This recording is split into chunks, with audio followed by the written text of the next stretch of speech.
అన్నయ్య, బావా ఏమైంది? ఇద్దరు ఎందుకు అలా ఉన్నారు? రోజు రోజుకి ఏదో సాధించాలి అనే ఆశ కన్నా ఏమీ చెయ్యలేము అనే నిరాశ మిగిలిపోతోందిరా.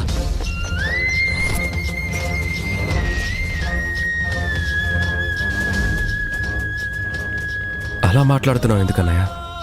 ఏమోరా, అసలు జీవితం ఎటువైపు వెళ్తుందో, ఈ జీవితంలో సాధించడానికి ఏముందో కూడా మాకర్థం కావటం లేదు. అలా నిరాశపడకన్నయ్య. మరి ఇంకేం చేయమంటావు రాహుల్? ఒకప్పుడు ఇంట్లోనూ ఆఫీసులోనూ ఎంతో బిజీగా ఉండేవాళ్ళం.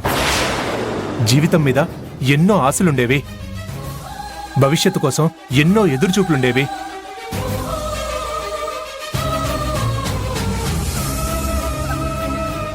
కానీ ఇప్పుడు బతికే చాలా భారంగా నడుస్తోంది. ఇక భవిష్యత్తు గురించి ఆలోచించాలంటే చాలా భయమేస్తోంది.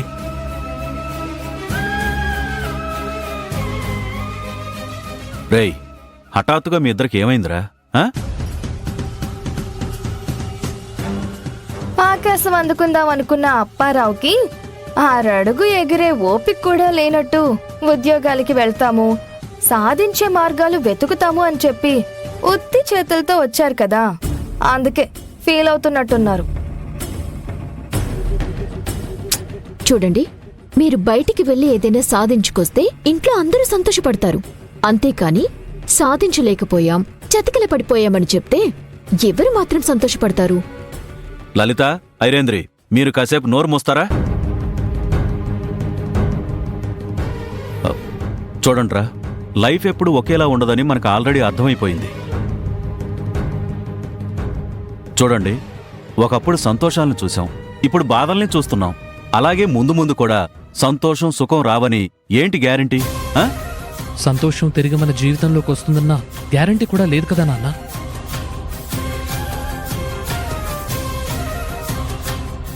ఏదో ఒక మంచి జరుగుతుందని ఆశగా ముందుకు వెళ్ళాలి కానీ ఇక ఏది జరగదు అనే నిరాశతో ఆగిపోతాం అన్నయ్య. ఆశగా ముందుకు వెళ్లాలన్న ఓపిక కూడా మాకు రావట్లేదు రాహుల్.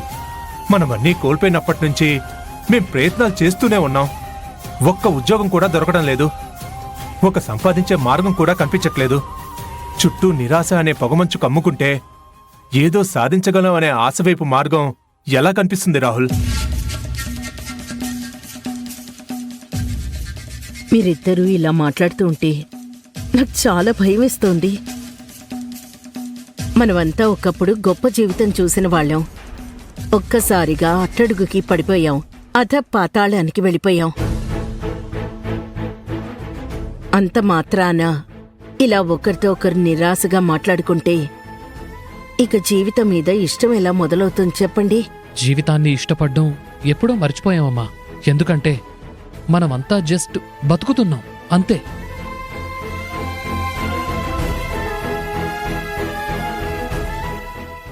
ఎందుకు బతుకుతున్నామో తెలియని బతుకు, మన ముందు ఏమవుతుందో తెలియని బతుకు, అసలు బతకడానికి ఇంట్రెస్ట్ కూడా లేని బతుకు. అన్నయ్య ప్లీజ్ అలా మాట్లాడుకో.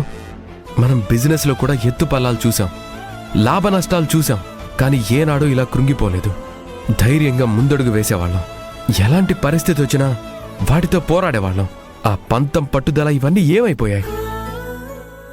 అదే మాకు అర్థం కావడం లేదు రాహుల్. అప్పుడు ఏదైనా చేయగలమనే ధైర్యం ఉండేది, ఇప్పుడు ఏమీ చేయలేకపోతున్నాం, చేతగాని వాళ్ళలాగా మిగిలిపోతున్నామని భయం మొదలైంది. రేయ్, రాజీవ్, శ్రీకర్, ఈరోజు నేను కూడా ఏదైనా పని చేయాలని, చిన్న జాబ్ అయినా సంపాదించాలని బయటికెళ్ళాను. కాళ్ళు అరిగేలా తిరిగాను, కానీ ఎక్కడా కూడా చిన్న పని కూడా దొరకలేదు. దాని అర్థం రేపు కూడా అలాగే ఉంటుందని కాదు, ఎల్లుండి కూడా నేనేమీ సాధించలేను అనేది కాదు. ఒక్క ఓటమితోనే జీవితం ఆగిపోదురా. మళ్లీ మళ్లీ మన ప్రయత్నాలు కొనసాగుతూనే ఉండాలి. మీరు అలాంటి ఆత్మవిశ్వాసాన్ని అలవాటు చేసుకోండి. అంతేకాని ఇలా నిరాశ నిస్పృహలతో ఎక్కువ సావాసం చేయకండి.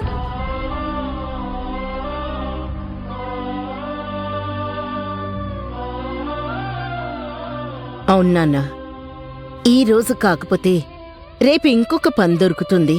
అది దొరకటం లేదని ఇక జీవితంలో ఏదీ కాదని బాధపడకూడదు. ముందు తినండి.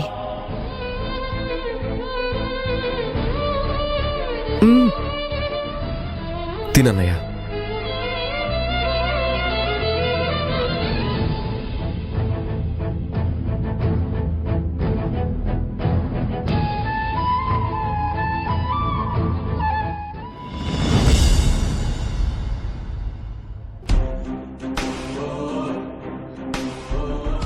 మనుషుల్ని మార్చుకోవాలంటే మందులతో అవదండి, మన నడవడికతో అవుతుంది.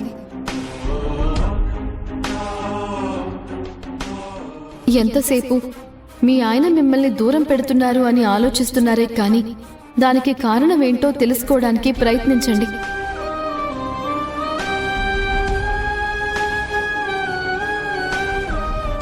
ఒక్కసారి మీ నడవడిక మార్చుకొని చూడండి, మీ చుట్టూ ఉన్న వాళ్ళందరూ మిమ్మల్ని ప్రేమించడం మొదలు పెడతారు.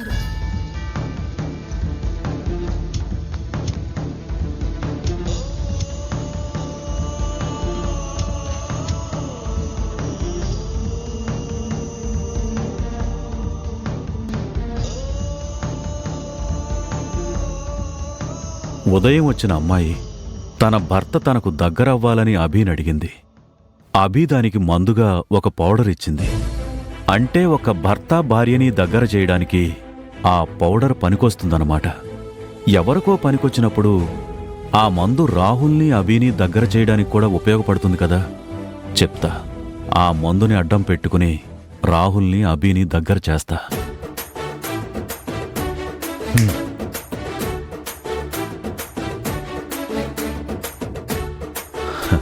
అమ్మయ్య, అభి కూడా లేదు. ఇప్పుడే ఆ మందు దొంగతనం చెయ్యాలి.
రాహుల్, ఈ పాలు ఇప్పుడు నీకు ఇవ్వబోతున్నాను. ఇది తాగిన తర్వాత అభి కావాలి, అభి కావాలి అని అభి వెంటపడాలరా నువ్వు. హ, అభి కొంగుని వదిలిపెట్టడానికి కూడా ఇష్టపడకూడదు. భగవంతుడా, ఈ పౌడర్లో పవర్ ఉందో లేదో నాకు తెలియదు, కానీ ఈ మందుని నేను రాహుల్కిస్తున్నాను. నా కోరిక తీరేలా, నా కొడుకు కోడలు ఒకటయ్యేలా దీవించు తండ్రి. అంతే చాలు.